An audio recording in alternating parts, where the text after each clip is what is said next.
What's happening, everybody? Welcome back to the channel. Before we get into it today, make sure you hit that subscribe button, hit that like button, hit that notification bell, share these videos. It's what helps the channel. Also, make sure you drop a comment. I love reading the comments and hearing from y'all and seeing what y'all think about these videos that I keep churning out. Now, it's summertime. We're starting to get close to August. Deer season is around the corner. August 15th in South Carolina, September 15th in Georgia. So it's getting closer and closer. And if you've not done so already, you need to set your ground blinds out. Get those ground blinds out. Get them out early. They're like furniture to deer. If you take furniture and you put it in your living room, it's going to take some time to get used to it. Same thing with deer. You're putting in a new object into their living room. And I'm going to tell you the essential things that you need to do when it comes to setting up the ground blind. All right, so let's get into it. All right, first things first, like anything, location, location, location. Once you figure it out, the location that you're going to put your ground blind, whether it's over a feeder, in a trail, or should I say off a trail, definitely not in a trail, but off of a trail, whether it's a pinch point, whatever the case may be, once you figure out the location of where you're going to put that ground blind, make sure you check your wind direction. Your wind direction is going to be very, very important. You're going to want to know the most optimal wind to be able to hunt that ground blind. So checking that wind location, definitely top tier key once you figure out where you're putting that ground blind.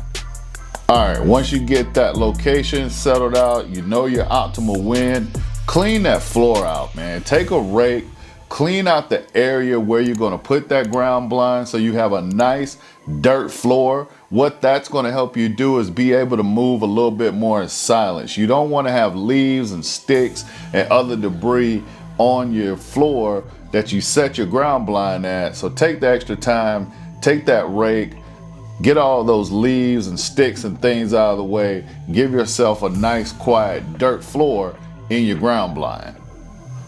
Now here are two things that I think people overlook when it comes to setting the ground blind. Number one, chair orientation. I'm a lefty, so I gotta make sure that my chair is in the right spot in order for me to be able to draw back my bow and to be able to get my bow drawn back effectively. One of the other things that I think people overlook is once you've got your chair orientated to the right direction, that's gonna make you be able to draw your bow effectively, you wanna make sure you got enough room to draw your bow. Draw your bow, not draw your blow. You know what I'm saying? Draw your bow. You want to make sure you got enough room to do that. You don't want your elbows hitting the back of the blind. You don't want to have anything that's going to cause extra noise, because if you draw back that bow in a moment of truth and you go draw it back and hit the back of your ground blind, you can startle your deer and then that deer lost, gone, taken off before you can even get a shot off. So once again, orientate your chair the right way and then make sure you give yourself enough room to draw your bow.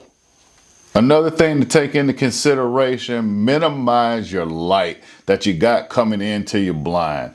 I only open one window. Now I tend to use bigger blinds, and even when I'm in a smaller blind, I might only open two windows, but I want to minimize the amount of light that's coming in. I don't want to be silhouetted. I want to fade into the background. Of course, I'm going to have on my black to blend in with the black background, but minimize the light. Take into consideration how many windows you're opening in your blind. Something else to think about, especially for you self-filmers like myself, you want to make sure you got optimal camera placement. Now, where you place your cameras is definitely going to help you be able to get the shots that you need to get while you're self-filming. You want to be able to put your camera on the deer right before you shoot it. But you don't want your camera in the way of your draw cycle. You don't want your camera in the way of you drawing your bow. And even if you got a cameraman, you want to make sure that cameraman is in a good spot to get all the action. So think about camera placement when you're setting up these blinds and when you're setting yourself up to get ready to shoot. All right, last but not least, to brush in or to not brush in your ground blind.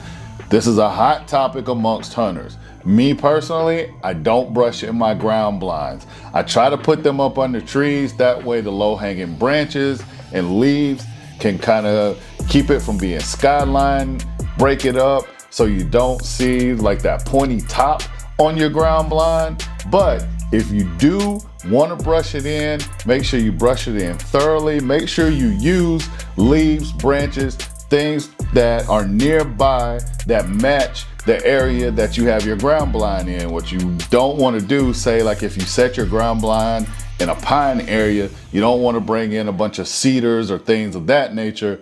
That way it sticks out even more. But whatever you decide, make sure you do it good. Like I said, I don't brush mine in and I've been able to have pretty good success. What about you guys? Drop a comment below. Let me know if I'm missing something, or let me know what you guys like to do when it comes to setting up your ground blinds. Maybe there's something else that I don't know about out there. I love learning new ways to do things. So like I said, drop a comment, let me know.